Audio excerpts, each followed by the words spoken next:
Hello and welcome back to my channel, Mend with Mare.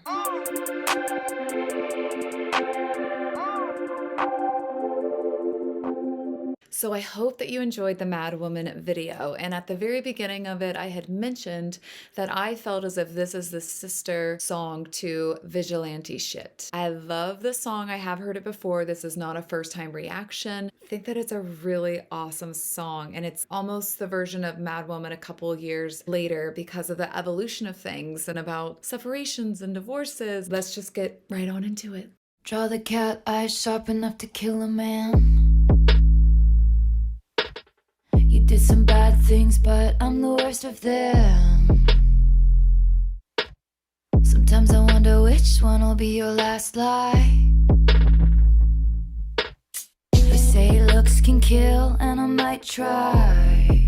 Okay, I love this. Draw the cat eye sharp enough to kill a man. Oftentimes people will say like, oof, it's pretty amazing. If looks could kill, you'd be dead. You know, that's like a funny saying out there. She's saying, I'm drawing the cat eye sharp enough like a sword to kill a man, because if looks can kill, that's what she wants to do. You did some bad things, but I'm the worst of them. You might not have known that by crossing her was going to be a big time problem. She says, you did some bad things, but I'm the worst of them. Like, get ready. You thought you did some bad things to me? Get ready. I'm the worst of your problems.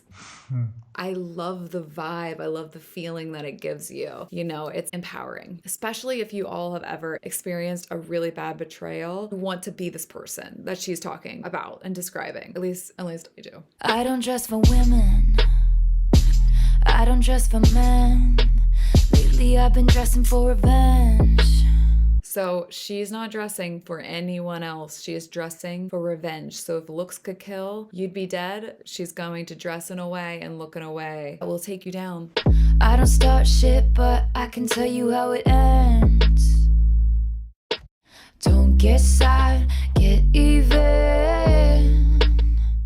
So on the weekends, I don't dress for friends. Lately I've been dressing for revenge. It's so true when she says the line, I don't start shit, but I can tell you where it ends. She's like, I'm not starting any of this. I'm not creating any bad karma for myself. She'll tell you how it ends because she's not going to take it. So it will end with her. Don't get sad. Don't cry about it. Get even. So if you're gonna start shit with me, I'll tell you how it ends. Like, I will get even, and I can totally do it. She's talking more about revenge, and revenge is just whenever you are trying to inflict hurt or harm to someone for an injury or a wound, something like that, at their hands. It's basically like revenge is payback. She needed cold hard proof, so I gave her some. She had the envelope, where you think she got it from? Now she gets the house, gets the kids, gets the pride. Picture me thick as thieves with your ex-wife.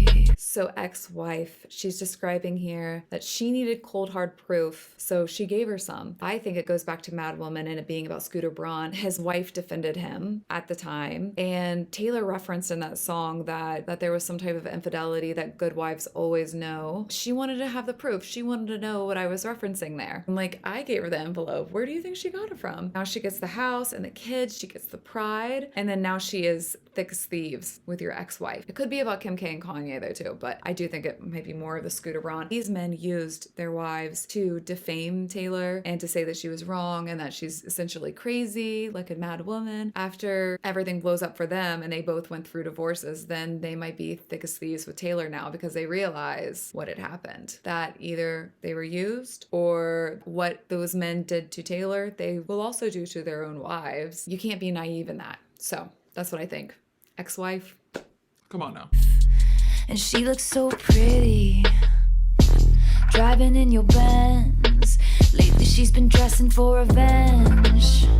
She's driving in your Benz. If you wanna go and take a ride with me. Sorry, I'm singing to my dog. She looks so pretty driving in your Benz. Like, it's a little condescending. It's a way for her to kind of get a jab at him. And it's saying like, she knows how now to dress for revenge. She knows what she needs to do to kill you. Getting everything that you tried to take away, maybe. She don't start shit, but she can tell you how it ends. Don't get sad, get even. So on the weekends, she don't dress for friends. Lately she's been dressing for revenge. Ladies always rise above. Ladies know what people want. Someone sweet and kind and fun. The ladies simply hide in love.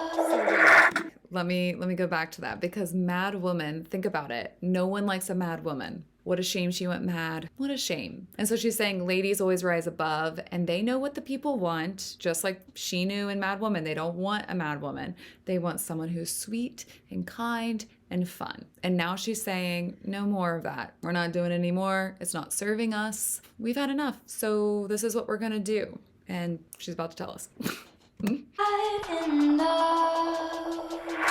Well, he was doing lines and crossing all of mine. I love that. While he was doing lines, like lines of cocaine, he was also crossing all of her lines. Like he was crossing the line with her. I love that. Someone told us white collar crimes to the FBI. So think about it. White collar crimes.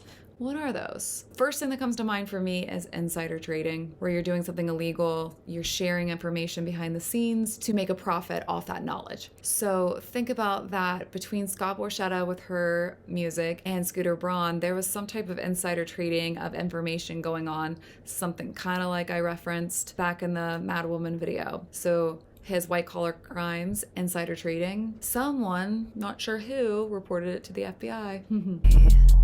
And I don't dress for villains or for innocence.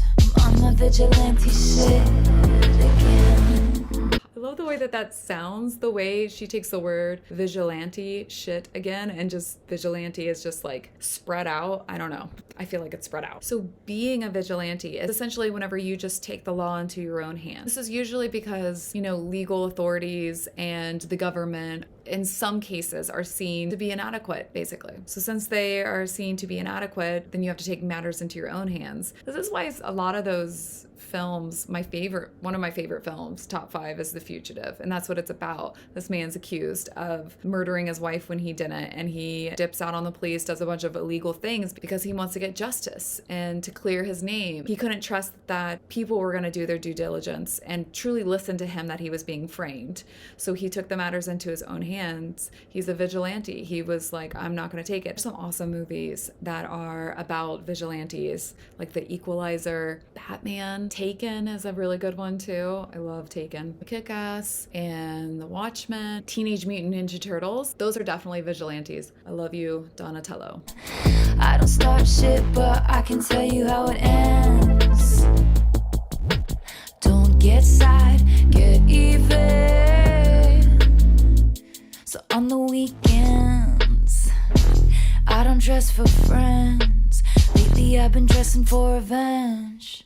So good. Oh, I just, like, anytime you've been really betrayed, just put on this song and you can feel it. I'm not dressing for anybody else. I am just dressing to kill, and I didn't start it. So essentially, this is your karma. This was so many years ago. I remember my roommate was out, bar hopping or something, and somebody called him a derogatory name, saw that it upset his friend, and he turned around and he punched the guy, and he told me that his friend was like, why would you do that? Don't resort to violence. Come on now. And he was like, let them get their karma. He was like, I am their karma. And I just found that so funny. And it reminds me of vigilante shit. Also, for some of you that haven't heard about my book and trying to publish, I'm going to attach that video after this. And if you don't want to watch it, it's all good. You can just skip right on through. Sending love to you all. Bye-bye.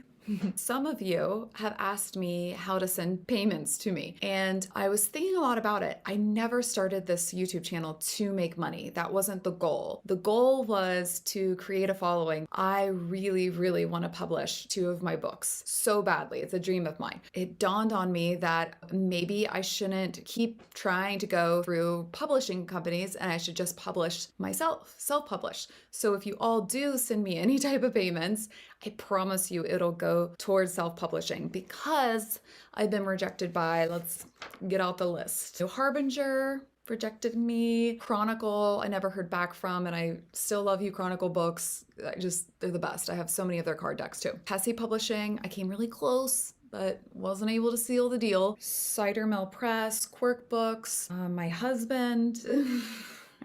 Just kidding. Not really.